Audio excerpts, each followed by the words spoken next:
Bismillahirrahmanirrahim. Assalamualaikum warahmatullahi wabarakatuh.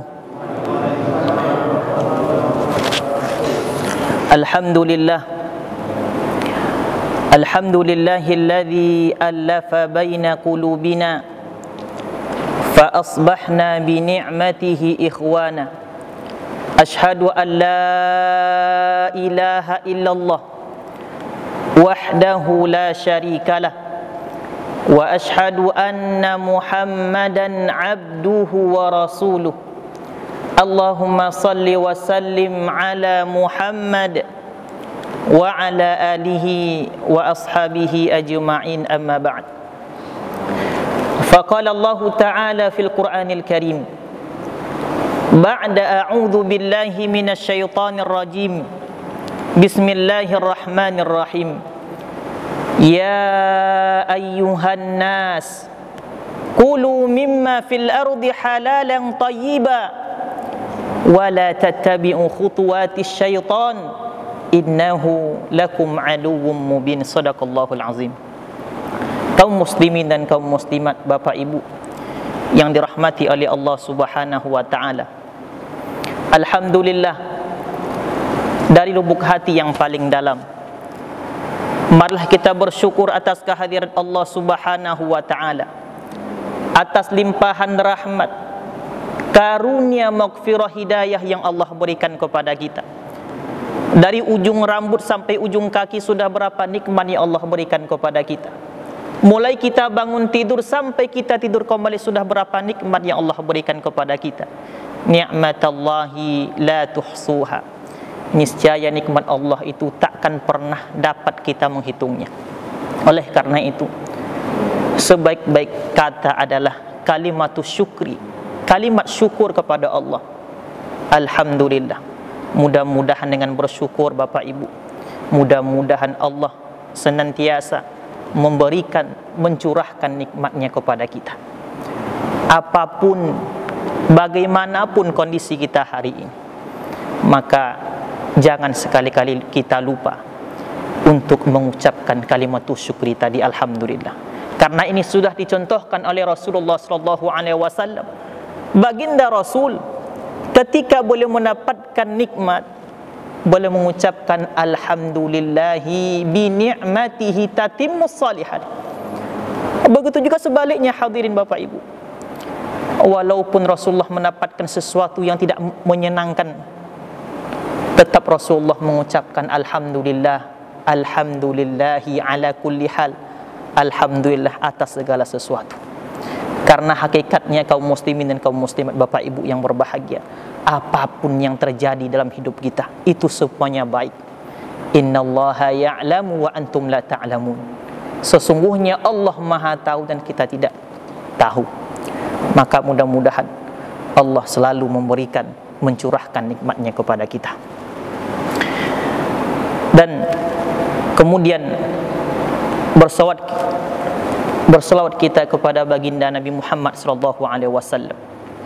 Wa huwa khatamun nabiyyin wal mursalin. Beliau adalah penutup para nabi dan para rasul. La nabiyya ba'di, kata beliau, tak ada nabi setelahku. Beliau adalah manusia yang paling berjasa kepada kita.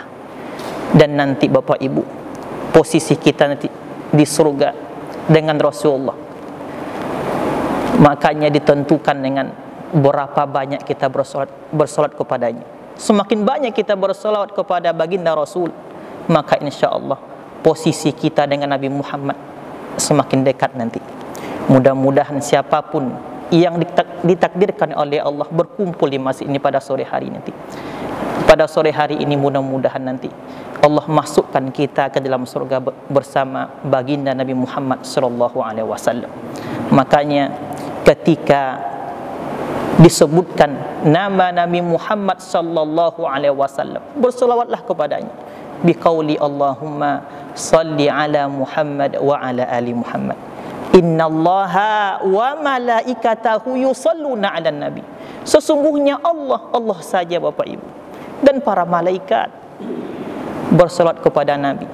Apalagi kita sebagai umat biasa, tentunya kita lebih banyak lagi untuk bersolawat kepada Nabi kita Muhammad sallallahu alaihi wasallam.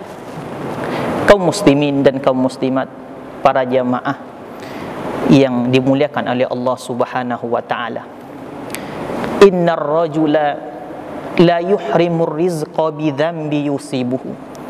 Kata Rasulullah sallallahu alaihi wasallam dalam sabdanya, sesungguhnya seseorang akan terhalang rezekinya bi dzambi yusibuhu, disebabkan karena ulah dosa yang dia perbuat. Mungkin dalam keseharian kita, dari aktivitas kita, dalam aktivitas kita, kita kadang agak merasa malas untuk beribadah kepada Allah. Mungkin solat 5 waktu, kadang kita mungkin masih ada yang masbuk. Mungkin kita tak solat jamaah. Ini barangkali karena disebabkan karena maksiat yang kita lakukan. Mungkin ada lembaran-lembaran Al-Quran yang jarang kita buka.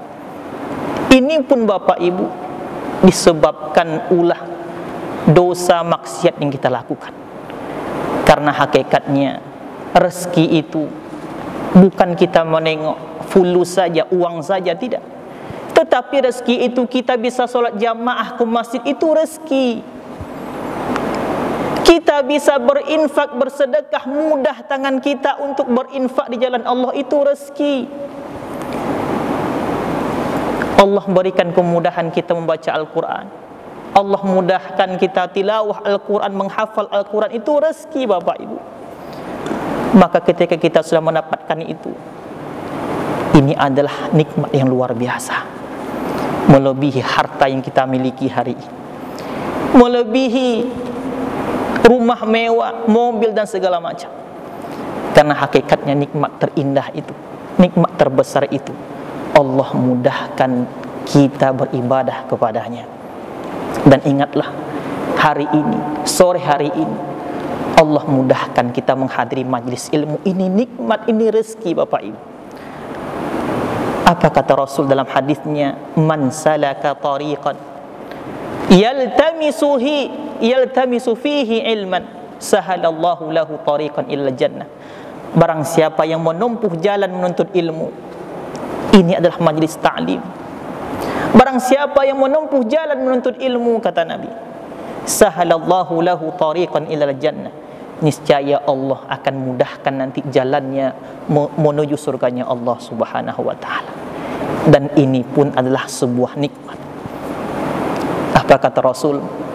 Ketika kalian kalian menyumpai majlis ilmu, maka berhenti dengarkanlah. Karena majlis ilmu itu adalah taman dari taman-tamannya surga. Mudah-mudahan kita nanti, ini adalah kita disaksikan mungkin tak nampak sama kita, dan hari ini Allah membanggakan kita.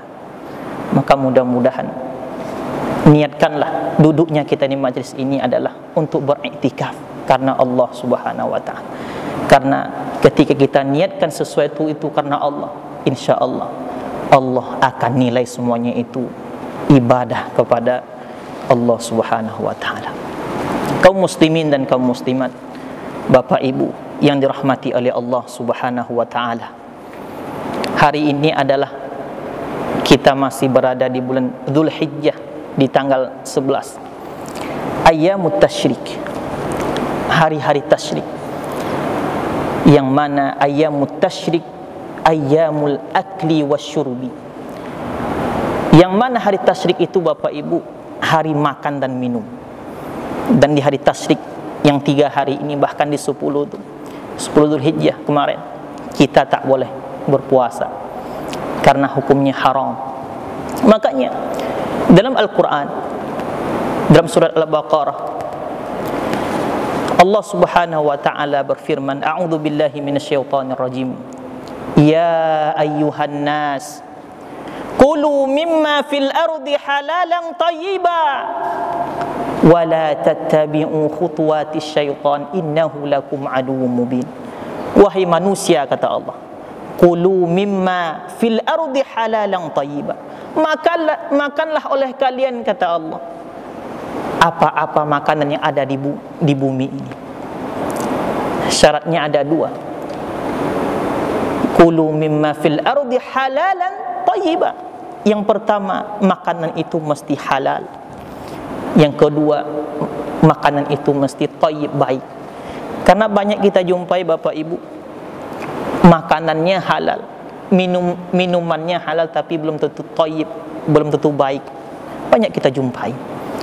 Maka pastikan ketika makanan yang masuk ke dalam diri kita itu adalah betul-betul, yang pertama adalah makanannya halal, yang kedua makannya thayyib, baik bagi kesehatan kita. Dan ingat, innal halala bayyinun, kata Nabi, sesungguhnya yang halal itu jelas. Wa innal harama bayyinun, dan sesungguhnya yang haram pun jelas. Wa bainahuma mushtabihat, dan di antara hal dan haram itu adalah syubhat, dan syubhat ini sudah mendekati kepada haram. Maka kita sebagai kepala keluarga, sebagai suami, maka pastikan apa yang dimakan oleh istri kita dan anak kita bersumber dari harta yang halal. Apapun minuman yang diminum oleh keluarga kita Bapak Ibu bersumber dari harta yang halal. Jangan sampai sedikit pun ada harta haram yang masuk ke dalam keluarga kita, na'udzubillahi min dzalik. Maka oleh karena itu, pastikan apapun bentuknya yang masuk ke dalam tubuh kita ini halal dan thayyib. Kemudian kata Allah Subhanahu wa taala, wala tattabi'u khutuwatis syaitan, dan janganlah kalian mengikuti langkah-langkah syaitan. Innahu lakum aduwwum mubin, sesungguhnya syaitan itu adalah musuh yang nyata bagimu. Nanti di akhirat kelak, syaitan tak akan mau disalahkan oleh manusia, tetapi manusia itulah yang seharusnya menyalahkan dirinya sendiri. Dan mereka, syaitan itu, tidak akan pernah berputus asa Bapak Ibu menggoda kita. Dari depan, dari belakang, tak bisa depan belakang, kanan kiri, akan menggoda kita. Maka bentengilah diri kita dari syaitan ini untuk senantiasa berzikir kepada Allah. Pagi hari bacalah zikir pagi, petang hari, sore hari seperti ini nanti bacalah zikir sore hari. InsyaAllah ketika pagi kita baca zikir pagi, InsyaAllah selama seharian kita akan dijaga oleh Allah Subhanahu wa ta'ala. Ketika zikir petang itu kita baca di sore hari, semalaman nanti kita akan dijaga oleh Allah Subhanahu wa ta'ala. Karena a'udzu billahi minasyaitonir rajim, kita mesti setiap saat berlindung kepada Allah dari godaan syaitan ini. Sekali lagi, syaitan adalah musuh nyata bagi kita. Innahu lakum aduwwum mubin, sesungguhnya syaitan itu adalah musuh yang nyata Bapak Ibu. Maka oleh karena itu, teruslah kita berlindung kepada Allah, perbanyak zikir kepada Allah, perbanyak mengingat Allah Subhanahu wa ta'ala. Semoga kita terlindung dari godaan-godaan syaitan. Hadirin dan hadirat kaum muslimin, jamaah yang berbahagia, pernah suatu ketika Rasulullah SAW menegur seorang anak, yang mana anak ini ketika makannya, yadahu la tasbut fi makanin wahid. Anak ini ketika makan, tangannya itu tak menetap di satu tempat. La tasbut, tak menetap di satu tempat. Maka apa kata Nabi? Nabi memberikan nasihat kepada anak ini. Ya gulam, sammillah, wahai ananda, sebelum makan hendaklah bacalah bismillah. Karena ingat, ketika kita membaca bismillah, kullu amrin dhi balin la yubda'u bi bismillahirrahmanirrahim fahuwa aqta setiap perkara yang bernilai harganya, kalau tak diawali dengan bismillah, fahuwa aqta, maka terputus pahalanya. Itu Masya Allah Islam ini. Ketika kita, ini bukan cuma untuk makan saja Bapak Ibu, tetapi untuk semua aktivitas kita. Makanya di pagi hari sebelum kita berangkat kerja yang kita baca, ketika kita keluar rumah, bismillahi tawakkaltu 'ala Allahi la haula wala quwata illa billah. Ketika kita membaca doa ini, insyaallah kita akan dijaga oleh Allah Subhanahu wa taala. Dan perginya kita dari rumah untuk mencari nafkah untuk anak istri kita, menerima pahala di sisi Allah Subhanahu wa taala. Begitu juga di kantor nantinya. Sebelum kita beraktivitas, ucapkanlah bismillah. Maka insya Allah semuanya itu akan bernilai pahala di sisi Allah Subhanahu wa taala.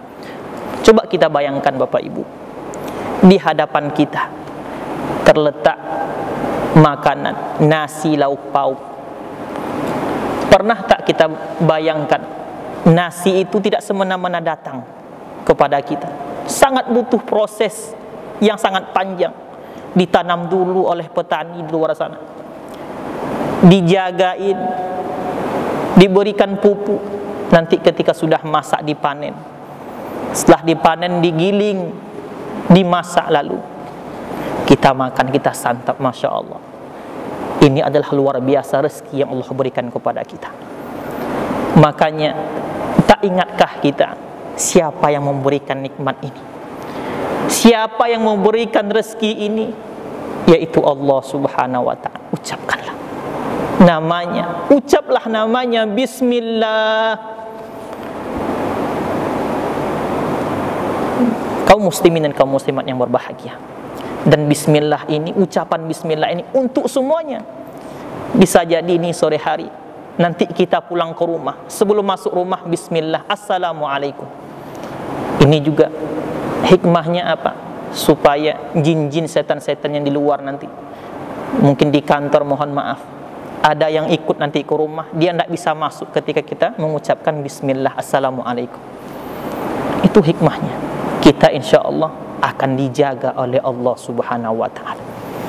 Makanya kita putus, sebagaimana kita putuskan mata rantai COVID ini, kita putuskan juga mata rantai setan menggoda kita dengan mengucapkan bismillah.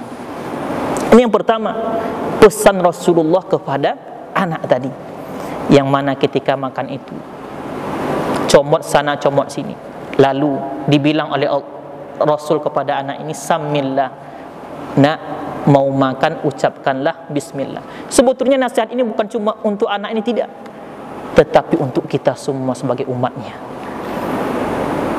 Makanya Bapak Ibu, sekali lagi, ketika hendak makan jangan lupa sebutlah nama Allah Subhanahu wa ta'ala. Ini yang pertama, pesan Rasulullah kepada anak ini.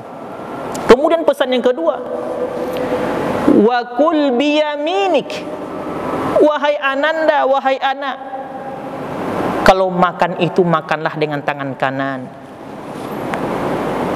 Walaupun kita misalnya olahraga pandainya kiri, nendang bola pandainya kiri, tapi tidak ada alasan Bapak Ibu, ketika makan wajib pakai tangan kanan. Oh, saya Pak Ustadz pandainya kiri, tapi untuk makan Bapak Ibu tidak ada alasan, makan mesti dengan tangan kanan. Kemudian di hadis yang lain, la yashrabanna ahadukum qa'ima, janganlah kalian minum dengan berdiri. Kadang kita enak-enak saja, mungkin bisa jadi kita makan gorengan, makan bakwan tangan kanan, terdapat bakwan tangan kiri cabai rawit misalnya. Kita makan tuh bakwan dari tangan kanan, cabai rawitnya sebelah kiri. Ini apa? Dan kebiasaan setan adalah makan dengan tangan kiri. Maka usahakan, saya ingatkan saya dan kita semua Bapak Ibu, pastikan apapun yang masuk ke mulut kita itu adalah berasal dari kita makan melalui tangan kanan kita. Gorengan tangan kanan, cabai rawit pun tangan kanan. Jangan yang saya bilang tadi, gorengan di tangan kanan, cabai rawit di sebelah kiri, jangan. Karena kebiasaan yang makan tangan kiri adalah syaitan. Nahnu nukhalifu syayatin. Dan tugas kita Bapak Ibu menyelisih syaitan itu tadi. Karena kalau kita ikuti makan berdiri tangan kiri, siapa yang akan senang yang tepuk tangan nanti? Syaitan. Oh, itu saudaraku, kata syaitan. Mereka nanti akan tepuk tangan dengan kita. Makanya pastikan ketika makan itu kita makan dengan tangan kanan dan juga dalam keadaan duduk. Karena Bapak Ibu, medisnya memang lebih baik, lebih sehat kita minum secara duduk, kecuali kita minum air zam-zam, itu disunahkan untuk berdiri. Tapi kalau kita minum air biasa, minumnya duduk kita. Ini lebih sehat. Kemudian yang ketiga Bapak Ibu, pesan Rasulullah kepada anak ini, wa kul mimma yalik, makanlah makanan yang terdekat terlebih dahulu. Ini konteksnya adalah ketika ada hidangan besar di depan kita, itu ada hidangan, ada nasi, lauk pauk segala macam. Pas pula di dekat kita itu ada, yang dekat kita itu ada telur dadar, kerupuk, sambal misalnya kan. Yang di tempat kawan jauh sana dendeng, ikan guramai bakar misalnya. Nah, pertama kita ambil dulu adalah wakul mimma yalik, makanlah makan yang terdekat dari kita terlebih dahulu. Nah, kalau kita mau yang tempat jauh tuh boleh juga, tapi jangan langsung kita ambil ke sana, tidak boleh. Inilah yang dikatakan oleh Rasulullah, wakul mimma yalik. Ketika ada hidangan besar, makanya kita ambil yang terdekat, walaupun itu cuma telur dadar, kerupuk dan cabai. Ke tempat kawan itu kalau kita mau bilang ke kawan tuh, bro misalnya kan, saudara tolong ikan guramenya opor ke sini. Ini adabnya. Itulah yang dikatakan wakul mimma yalik, makanlah yang terdekat dari kita terlebih dahulu. Kaum muslimin, kaum muslimat yang dirahmati oleh Allah Subhanahu wa ta'ala, karena makan dan minum ini kita tidak akan pernah lupa. Mungkin di kantor, di rumah, di jalan kita mesti makan dan minum. Tetapi hari ini kita masih banyak menengok saudara-saudara kita di luar sana. Kita tengok di restoran, di rumah makan, mereka memesan makan tapi makanannya tidak dihabiskan. Mereka memesan jusnya tak dihabiskan, na'udzubillah. Karena ingat bagaimana saudara kita di Palestina saja. Di Palestina makan susah. Listrik, kami pernah membawa syekh ke Riau ini. Listrik itu sehari cuma 4 jam. Sehari. Bagaimana itu? Makan susah. Tetapi alhamdulillah kita Bapak Ibu, Allah mudahkan kita untuk makan, untuk minum. Mungkin tak 3 kali lagi sehari, bisa 4-5 kali, subhanallah. Maka ketika Allah berikan kita kemudahan untuk makan, membeli makanan, ketika kita makan tuh habiskan semua. Beli bakso, habiskan ke kuah-kuahnya. Kadang kita beli soto Bapak Ibu, kita beli soto, beli bakso, kuahnya tidak dihabiskan. Soto, bakso sepaket atau tidak? Sepaket. Coba Bapak Ibu makan bakso tidak ada kuah, apa yang akan terjadi? Tidak enak dia. Bakso itulah sepaket sampai ke kuah-kuahnya. Besok atau nanti kita makan bakso sampai ke kuah-kuahnya dihabiskan semua. Karena kita tidak tahu di bagian yang mana letak keberkahan. Alhamdulillah kami dapat kajian di pondok, sampai ke kuah-kuahnya dihabiskan. Dan alhamdulillah saya pun Bapak Ibu sekalian, sampai hari ini insya Allah kalau makan bakso, makan soto, sampai ke kuah-kuahnya itu habis. Yang tidak habis mangkok sama sendoknya. Kalau Bapak Ibu nak percaya, nanti ajaklah saya sekali saya makan bakso kan. Tengoklah. Maaf ya Pak, bercanda. Sampai habis kita. Habiskan bakso itu. habiskan soto tu, habiskan sup tu sampai ke kuah-kuahnya. Karena sekali lagi kita tidak tahu di posisi mana makanan itu berkahnya. Karena ingat, innal mubadzirina kanu ikhwanas syayatin. Sesungguhnya mubadzir itu adalah saudaranya syaitan. Apalagi sekarang nih musibah masih melanda kita. Kita tidak tahu, mungkin ada orang di komplek kita, mungkin ada saudara kita di luar sana susah nak cari makan, Bapak Ibu. Minum susah, pekerjaan susah. Maka kita, Allah berikan kemudahan, jauhilah sifat mubadzir tadi. Makanan mesti kita habiskan, jangan sampai tersisa apalagi dibuang, naudzubillahi min dzalik. Dan tadi makanan ini memang sangat penting dalam kehidupan kita. Dan tadi awalnya kita membaca bismillah, kemudian makan dari tangan kanan, wa kul mimma yalik, makan yang terdekat terlebih dahulu. Nah, apa yang kita lakukan kalau misalnya pas makan itu lupa baca bismillah?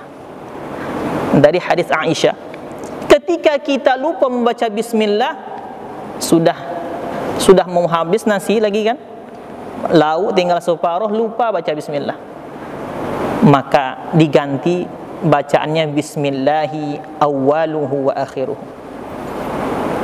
Tetap kita membaca bismillahirrahmanirrahim. Kalau kita tidak baca bismillah, syaitan itu lagi akan ikut makan nimbrung bersama kita. Maka ingat Bapak Ibu, pastikan kita bentengi diri kita dari keburukan atau godaan-godaan syaitan. Karena sekali lagi, innahu lakum aduwwum mubin. Karena syaitan itu adalah musuh yang nyata. Dan yang terakhir Bapak Ibu yang dirahmati oleh Allah Subhanahu wa taala, setelah kita makan, pastikan ada sebuah doa ya, yang mana ketika kita baca doa ini, ghufira lahu ma taqaddama min dzambi, Allah akan ampuni dosa-dosa kita yang telah lalu. Ketika sudah makan tuh, ini tidak solat nih, bukan puasa tapi makan. Ketika kita baca doa ini setelah makan, Allah akan ampuni dosa kita. Ma taqaddama min dzambi, Allah ampunkan dosa kita, dosa-dosa yang telah lalu. Apa doanya? Alhamdulillahilladzi at'amani hadza wa razaqanihi min haulin minni wala quwwah. Dihafal doa ini, Pak. Nanti dicari di internet. Alhamdulillahilladzi at'amani hadza wa razaqanihi min haulin minni wala quwwah. Insyaallah kalau kita baca doa ini setelah makan, Allah akan ampuni dosa-dosa kita yang telah lewat. Maka mudah-mudahan dari makan saja itu sudah luar biasa banyak, apalagi ibadah-ibadah yang lain. Mudah-mudahan Allah berikan kepada kita kemudahan untuk menjalankan ibadah dalam Islam ini. Islam itu indah, maka perbanyaklah ibadah, insyaallah kita akan meraih surga. Yang benar dari Allah Subhanahu wa taala, yang salah dari saya pribadi. Aqulu qouli hadza wastaghfirullah li wa lakum. Mudah-mudahan ceramah yang singkat ini bisa mengetuk hati kita, dan mudah-mudahan kita berharap siapapun yang hadir pada sore hari ini, Allah memberikan sisa-sisa usia yang indah. Dan bukan cuma sore hari ini kita berkumpul, mudah-mudahan perkumpulan ini bakal berlanjut nanti, Allah kumpulkan kita nanti di surganya. Amin amin ya rabbal alamin. Subhanakallahumma wa bihamdika asyhadu an la ilaha illa anta nastaghfiruka wa natubu ilaik. Wassalamu alaikum warahmatullahi wabarakatuh.